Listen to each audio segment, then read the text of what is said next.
Oh, hey, yeah, hey, let's talk about the Zoom Q8. All right, so the thing with the Zoom Q8 is you can use it for a host of different things. You can use it as a standalone recorder for audio, for video, for both. It can be a multi-track recorder, just think of it as regular Handycam, or you can use it with your computer to connect up and use it as a webcam or as your computer microphone. So first let's talk about using it as a standalone recorder to do video. And there's a whole lot you can do with the Zoom Q8, but we're going to go over just a few of the things that you will most likely need. If you want to do more with it, there's tons of videos out there that you can look up and research how to do that. Let's get started. So first order of business, if you do need a Zoom Q8, then you need to go check it out. You need to go down to the office and talk with whoever is checking them out. That could be Mason or Lizzie or Tammy. This might change, but someone there will be able to direct you to the right place. We've got 5 of these. If you know you're going to need one, it would probably be in your interest to go down and reserve it ahead of time to make sure that it is there when you do need it. So when you get a Zoom Q8, when you check it out, this is what you're going to get, this box here, and it's going to be written on the top of it. It'll have the number out of 5. This road case, you press down on these on either side. Hey presto. Pretty tight case. It's made to really protect this. This is what you're going to find inside, or something akin to this. These parts should all be in here, but they might be configured a little differently depending on how it was packed up last. The main thing is when you're done with this, make sure all of this gets back in. The main components are going to be the actual camera recorder. It may or may not have the windsock on it. So this is just a little piece of foam that goes over and that keeps down wind buffeting. On the actual lens will be a tulip, and this comes on and off. I recommend leaving the tulip on there. If it's not on there, I would put it on. That prevents glare from getting to the lens from off-angle lighting. There's also a lens cap, probably not going to be that critical here. There will be a USB cable so you can connect it, and another microphone. So this is a shotgun microphone, and it may still be attached to the Zoom. The Zoom comes with this set of XY microphones on there and the shotgun. So either one might be attached, and we'll go over how these connect. Now, one of the things you may have noticed is on the shotgun microphone, it's furry. It has this is for stopping wind here. Some people call this the dead squirrel for reasons I don't know. But this is the actual microphone. This is what actually picks up the sound. But you put this on, and there is a little elastic piece that holds it from sliding off, one on either side. Ta-da! Now it won't fall off whenever we connect it to the camera.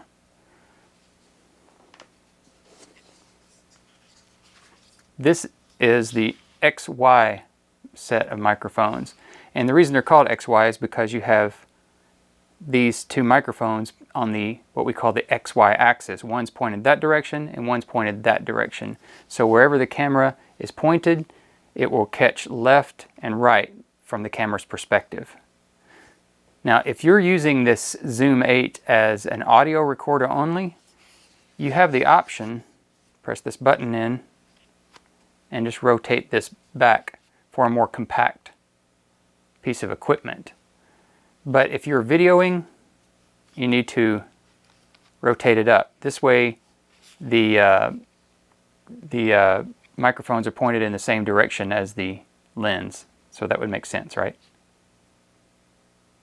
You can adjust the volume up here. So whenever you're checking your volume, if it's too loud, if it's too soft, there's your volume control. Same with the shotgun microphone. It has the same volume control on top. If you're going to be outside using this, I highly recommend putting on the foam bit. It's just smushy. You just stretch it on there, and that's how it fits on there. If you want to connect external microphones, you have that option. You can hook these two up. And as an audio recorder, this can be used to record 4 tracks simultaneously using the left-right microphone that are built in, as well as the external inputs. Now again, there are so many things you can do with this. I'm not going to cover all of them, but I do want to address the few main contingencies that will most likely be used for. So first of all, the camera may or may not have this on the bottom of it. This is an action mount. Think GoPro. They use a lot of these. So this can mount onto a GoPro frame. If you want to get some of the GoPro attachments, we have a series of GoPro attachments and tripods and whatnot. And you just pop it on there, screw it together, and you can use this with the GoPro mounts. But this comes off just like any camera. There's a hole in the bottom that is threaded, and you can put it on basically any tripod. So, and we have tripods, so you can check out a tripod, or if you have one, use your own. Doesn't matter. Also, very critical, if you're recording with this, as opposed to using it for a webcam or a computer microphone, you need to make sure that it has the SD card. And this is part of what you're checking out whenever you get this. So you need to make sure this comes back when you're done with it. You can take out the SD card, just like any standard SD card, or you can get the information off of it by using the USB port. So of the 2 microphones that are in here, if you want to change them out, depending on your application, you can take off the microphone. I'm just going to take this windscreen off. And the side of the microphone has a button on either side, and that disengages the lock. There it comes unplugged. And I can change out microphones. So now I'm going to take this shotgun microphone and put it on there. Now if you'll notice, this has a little plastic piece. It's a little protective bit. I'm going to take that off. The dial for the volume goes on top, and it just lines right back up like the other microphone. Once you get it in line, hey presto, now it has the shotgun microphone attached. Unless there's some good reason, it's probably just as well to leave the squirrel on there, just so we don't lose it. So now I'm going to put the original XY microphones back on. Just clicks right on.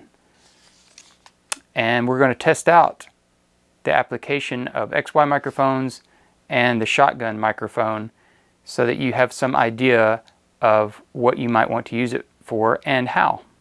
Before you start shooting with the Q8, I recommend doing a little bit of experimentation with it first.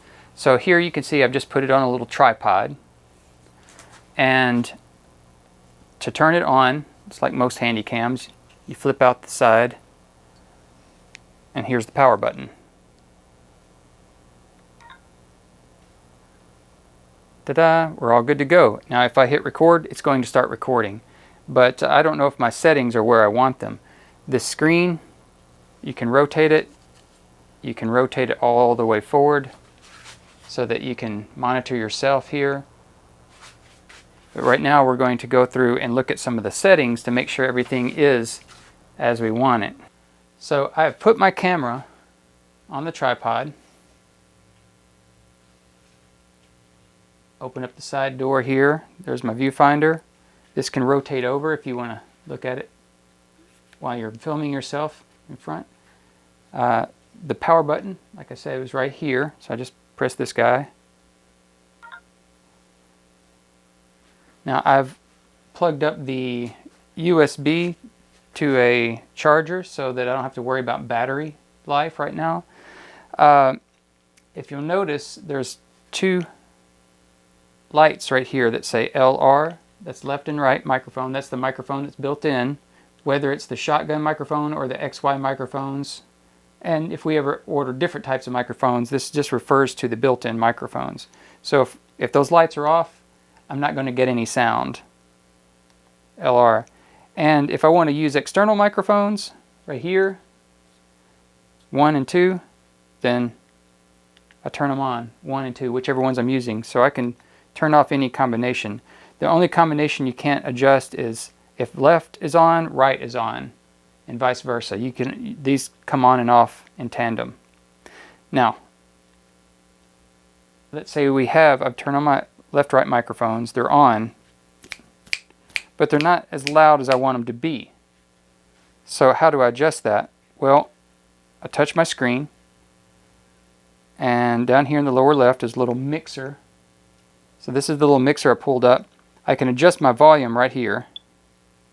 Little pop-up window, and I can turn it down, turn it up, whatever. Just adjust it until it's right for your liking. Always do a few test recordings. I can pan it left and right.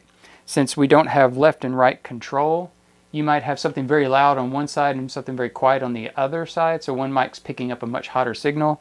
Or you could pan this left and right. So I could pan it to the left, pan it to the right, or let's see. And the same with the back microphones. I can adjust their volume right here if I have something plugged into the back. Now the gain to those microphones on the back is a physical gain. So right here on the side where we have these two buttons, well, right behind those are these volume knobs. So those adjust the gain for any microphones that you may have plugged in the back. So if you're using the microphones in the back, then that's how you adjust the gain, and this is how you adjust the volume. If you plug in a microphone and it requires power, what we call phantom power, up here at the top in this little blue area, you hit that. One of your options on this is phantom. Right now the phantom is off. I don't have a microphone plugged in, but if I plugged in a condenser microphone that requires phantom power, I hit 48 volts, and it turns on my 48 volts. But I'm not using it, so I'm turning it back off. Some microphones actually use different voltages, so it offers you different ones. All of the condenser mics that we have in Fine Arts will be using 48 volts. So if you need phantom power, use 48 volts. Otherwise, just don't turn on phantom power. Another thing I want to point out while we are here looking at the screen is, if you'll notice, the zoom has a fairly wide field of view. So if you want to change that, it has a built-in digital zoom, and that's opposed to an optic zoom. But a digital zoom essentially just enlarges the shot, so you're not seeing so much of a shot. So first I'm going to start all the way out. That's what this camera can see. It's a pretty wide angle shot. I'm going to use the camera that I'm shooting with back out so you can get a context of where this thing is sitting. Okay, so that's roughly 6 feet from the stool, my blue stool, to this zoom camera. So I'm going to zoom back in on the so it's a very wide angle shot, and you start getting this what we call fisheye effect. If you'll notice, things like this door that I have open has kind of a curved look to it, and things on this end have curved in the opposite direction. But this is more for capturing good audio, and the video is there sort of as a secondary aspect. So with video, you essentially just have a lot of good light. As a rule of thumb, just more light's better. You can get too much, but that's usually not the concern. Now, if you're shooting a whole band and you have to have the camera up close, this is perfect. I could see if I had someone, I'm going to stand in frame. So I could have somebody stand here, somebody stand here, someone stand here, and so forth. And I'm about 6 feet from that camera right now. But if it's just you and you don't have the camera that close, or for whatever reason, you may want to zoom. So you can see this little magnifying glass, and the little trees tell you how much. That's zoomed all the way in. So that's up to you. You determine what you think suits your visual needs best, but that's how you do it. You just hit these little magnifying glasses. This is not an optic zoom. An optic zoom is a physical aspect that lens is actually making the adjustment like a telescope in order to get closer. This is a digital zoom, so it's just taking the image and digitally making it larger, which means it's going to get grainier the more you zoom in. Now you can adjust, you can offset that a little bit by changing the resolution. If you want to make the resolution higher, you can come up here to your settings, go to recording mode and video, and then change this to whatever you want. Right now it's set to 720. I can switch over to something like that. That's standard high def 180 right there, 30 frames a second. That's pretty good. You know, you can play around with it, see what you want.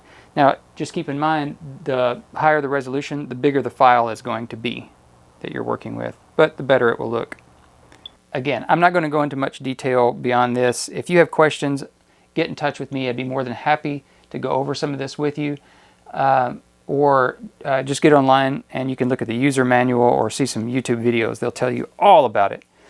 So we've got this pretty much, we pulled it out, turned it on, and we're ready to shoot with it to see what we like. So now we've unpacked our zoom, we've set it up, and we've got it ready to go. I'm going to do a video with the zoom. So I'm going to rotate my viewfinder forward so I can see myself in the zoom here for whatever purposes. And I'm looking at my monitor to make sure that I am getting audio. So I'm going to turn it, make sure they're both set where I want them. And then I'm going to just hit the red button on top and start recording.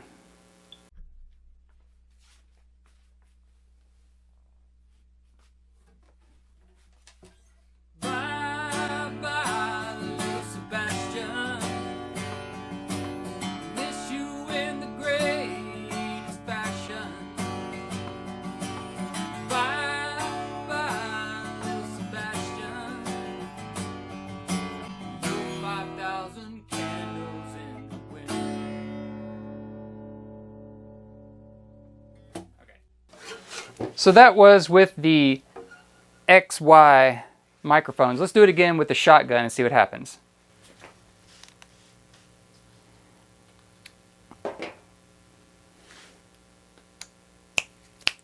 Check, check, check. All right, so I've changed out the microphones from the XY to the shotgun, and I can tell that it's already going to be a lot louder on here. Up to now, you've been listening on this video. I'm using a lapel microphone for all the tutorial, but when we play what I'm recording on the Zoom, then if you were looking right now, you'd see that the meters are really, really hot. So I need to adjust it back. Check, check, check. So now I have my my shotgun microphone on, and I've adjusted my volume to what seems to be appropriate, and I'm going to hit the red button, which I can't see now because the microphone covers it with that squirrel. But here we go.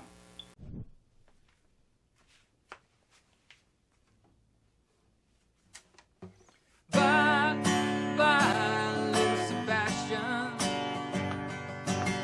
Miss you in the greatest fashion.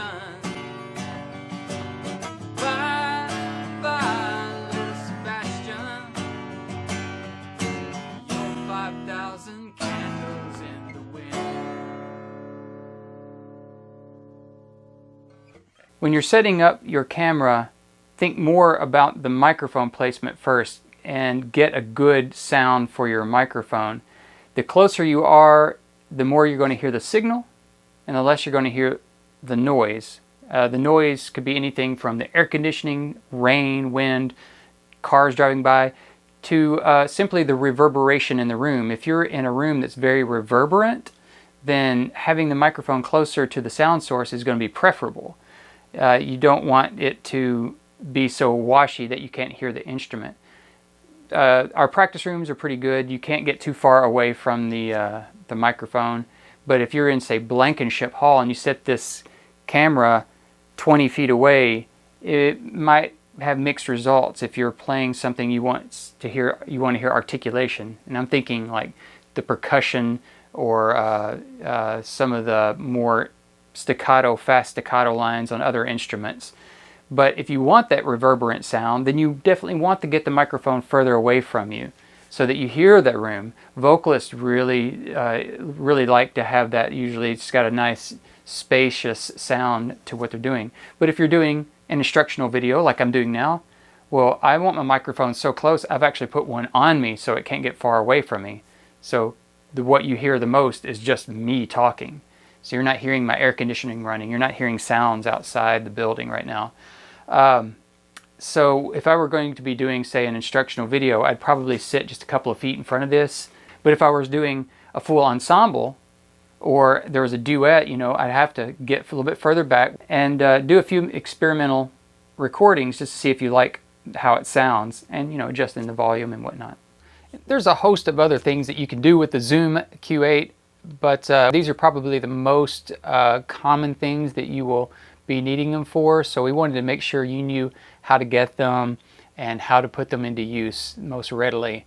So if you have any questions, if I didn't go over something that you really need to know when you do get to use one, just get in touch with me and I would be happy to walk you through it. Thanks. Wash your hands.